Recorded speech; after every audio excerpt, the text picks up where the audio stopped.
시청자 여러분 안녕하십니까? 헬로티비 뉴스입니다. 최근 경기형 과학고 4곳이 최종 낙점됐습니다. 부천은 기존 부천고를 과학고로 전환하는 방식으로 추진하는데요. 신설학교보다 상대적으로 빠른 추진이 이루어질 전망입니다. 과학고로 지정된 부천고 이정화 기자가 찾아가 봤습니다. 새학기, 학생들이 교실에서 수업에 몰두하고 있습니다. 최근 경기형 과학고로 선정된 부천고. 지난 2016년부터 과학중점학교로 운영됐습니다. 이공계 진학을 염두에 둔 학생들에게는 큰 이점이 됐습니다. 화학 실험 수업을 저는 수강을 했었는데요. 그 실험을 통해서 나일론 합성 실험을 한다던가 과학 중점 학교이다 보니까 이공계 계열을 진학하고 싶은 학생들은 물리와 화학 그리고 생명과학, 지구과학을 모두 수강할 수 있다는 점이 가장 장점이 되는 것 같습니다. 결과적으로 부천고의 교육 방침은 과학고 최종 유치에 결정적 역할을 했습니다. 지난 2015년 부천에서 과학고 설립 첫 도전이 좌절된 후 10년 만에 이뤄낸 성과. 과학고 추진을 위해 부천시와 지역 정치권, 교육계가 2년 전부터 다시금 힘을 모은 결과입니다. 지난 1974년 개교해 현재까지 졸업생 2만 3천여 명을 배출한 부천고의 동문회에도 이번 소식은 남다른 의미로 다가옵니다. 학령 인구의 저하로 인해서 지금 이제 학생 수가 계속 줄어들고 있는 상황에서 새로운 돌파구가 될 거라고 생각을 하고 부천고가 이제 새로운 명문으로서 명맥을 이어갈 수 있는 그런 학교 시설 개선도 속도를 내고 있습니다. 보이는 것처럼 학교 현장은 공사가 한창 진행 중입니다. 노후된 학교 시설을 개선하기 위한 공사인데 이번 발표와 맞물리면서 과학고 개교 준비를 위한 과정이 된 겁니다. 학교는 그린 스마트 스쿨 경기형 공간 재구조화 사업을 통해 시설 개선을 위한 사업비 230억 원을 확보했습니다. 추가로 이르면 올해 말 기숙사를 착공할 예정입니다.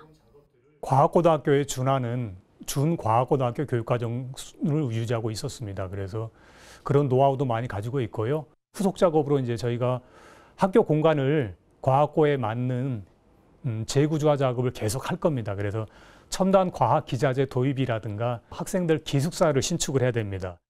부천과학고는 개교 이후 로봇과 인공지능 분야 교육에 주력할 예정입니다. 지역 산업을 활용한 교육과정도 특화합니다. 부천 대장 도시첨단 산업단지 내 입주할 대기업 연구단지를 비롯해 지역 주요 기업과의 연계 교육 효과도 기대하고 있습니다. 학생들이 가서 배우고 인턴도 하고 하는 기회를 제공할 예정입니다.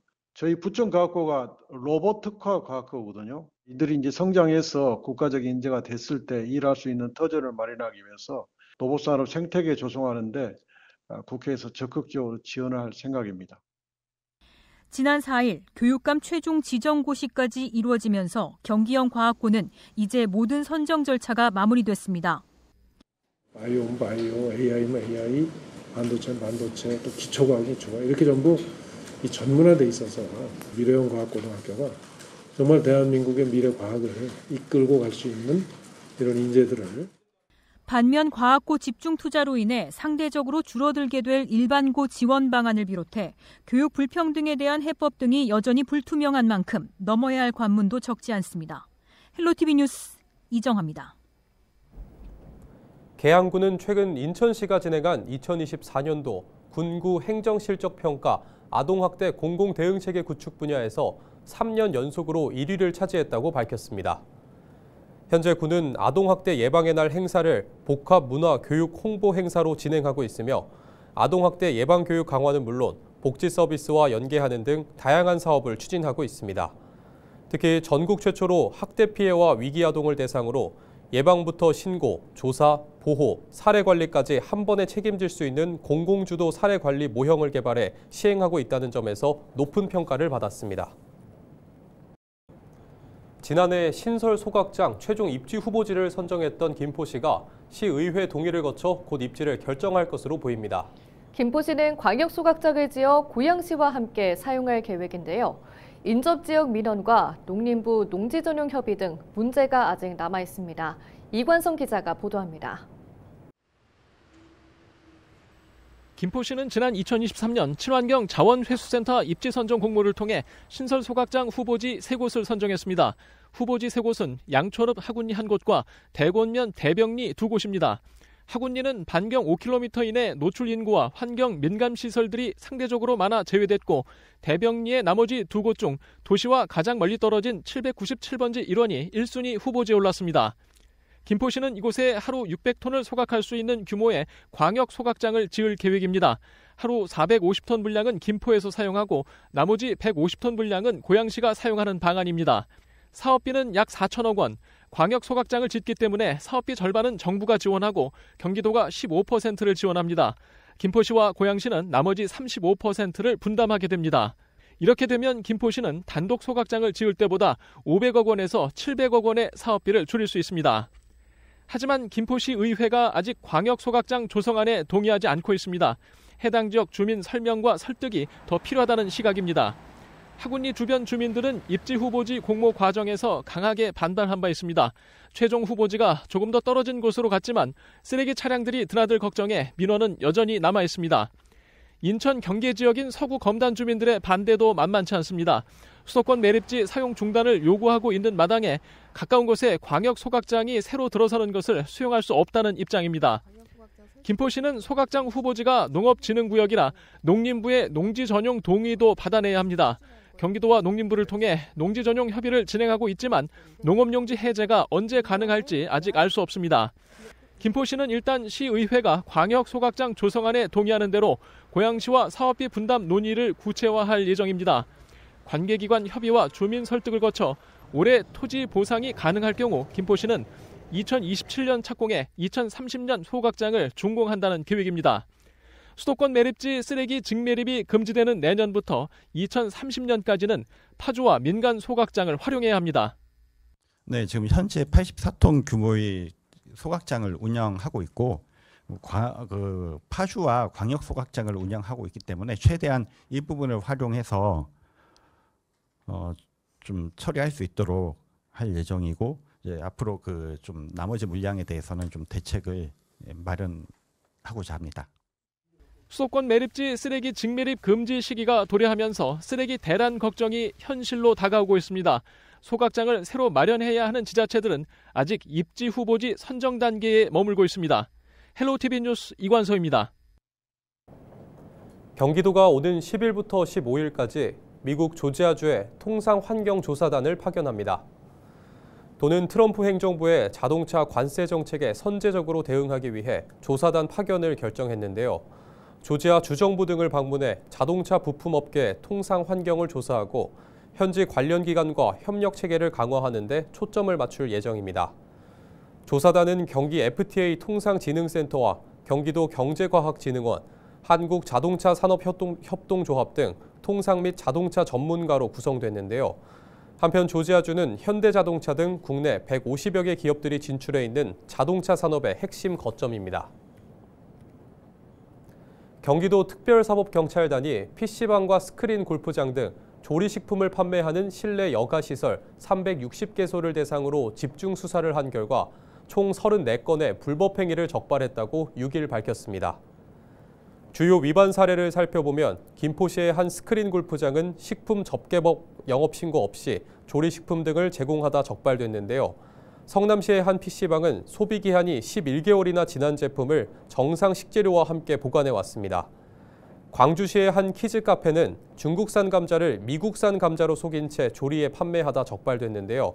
경기도 특사경은 누리집과 콜센터 등을 통해 불법 행위 제보를 받고 있습니다.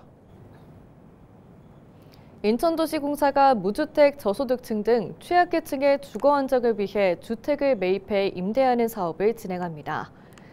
이 사업은 인천도시공사가 다세대 다가구 등 기존 주택을 매입해 무주택 저소득층과 청년, 신혼부부 등을 대상으로 주변 시세보다 30%가량 저렴하게 임대하는 것입니다.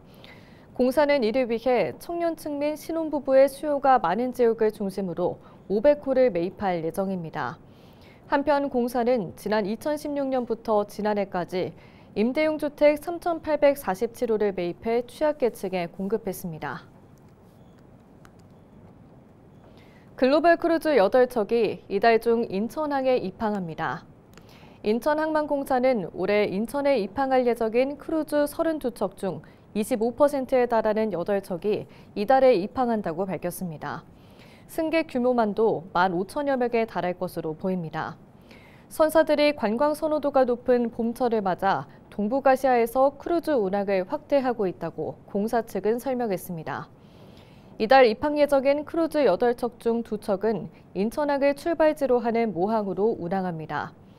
1일 선박은 승객들이 인천국제공항으로 입국해 수도권을 관광한 뒤 인천항에서 크루즈를 타고 떠나는 항공 연계 크루즈로 운항할 예정입니다.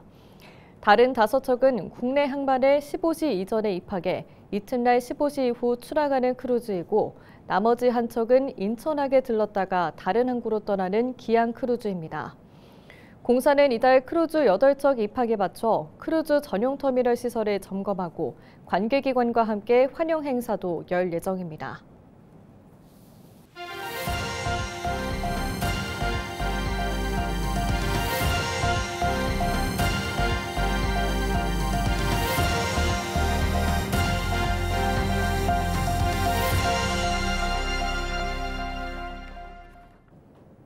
경기도가 양주 테크노밸리의 성공적인 분양을 위해 앵커기업 투자 유치에 집중하겠다고 강조했습니다.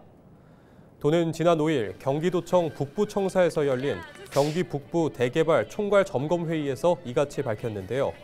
양주 테크노밸리에 대해 앵커기업 투자 유치와 함께 혁신센터 건립도 검토 중에 있다고 덧붙였습니다. 오후석 경기도 행정 2부지사는 앵커기업 유치는 시군에게만 맡기지 말고 도에서 직접 나서야 한다며 경기 북부 대개발을 위해 도의 책임감 있는 역할이 더욱 중요해졌다고 강조했습니다. 경기도가 아프리카 돼지열병으로 내려진 양주와 동두천, 파주 지역에 대한 이동 제한 방역 조치를 모두 해제했다고 6일 밝혔습니다. 앞서 지난 1월 도는 양주시 남면의 한 양돈 농가에서 아프리카 돼지열병이 발생하자 경기 북부 전 지역에 대해 일시 이동 중지 조치를 시행했는데요. 도는 마지막 발생 농장의 가축 매몰 처리 완료일로부터 현재까지 추가 발생이 없고 발생 농장에 대한 정밀 검사 결과 모두 음성으로 확인됨에 따라 이동 제한 해제를 결정했습니다. 도는 농장 방역시설 점검과 축산시설 소독 강화 등 방역 대책은 계속 추진할 방침입니다. 인천시가 미세먼지를 줄이기 위한 사업을 추진합니다. 시는 올해 총 2,658억 원을 들여 비산먼지와 항만 항공, 발전산업, 수송 등 6개 분야 85개 사업을 추진한다고 밝혔습니다. 지난해보다 9개 사업을 추가 확대했으며 분야별 미세먼지 저감 대책도 한층 강화했다는 것이 인천시의 설명입니다. 지난해에는 총 사업비 2,643억 원 중 2,501억 원을 집행했으며 6개 분야 76개 사업 중 74개 사업이 정상적으로 추진됐습니다.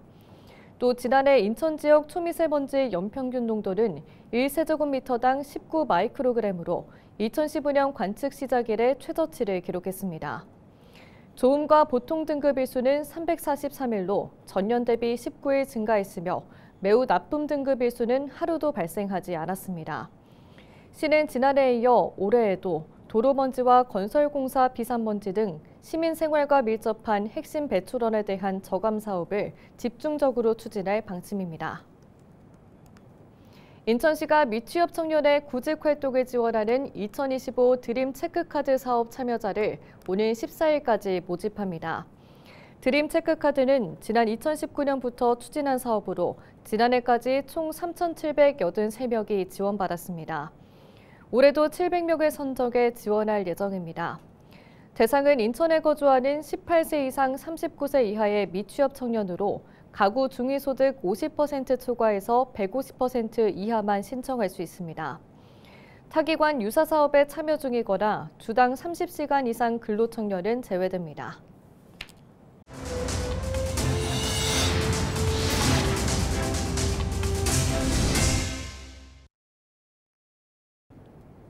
이상으로 뉴스를 마칩니다. 시청해주신 여러분 고맙습니다.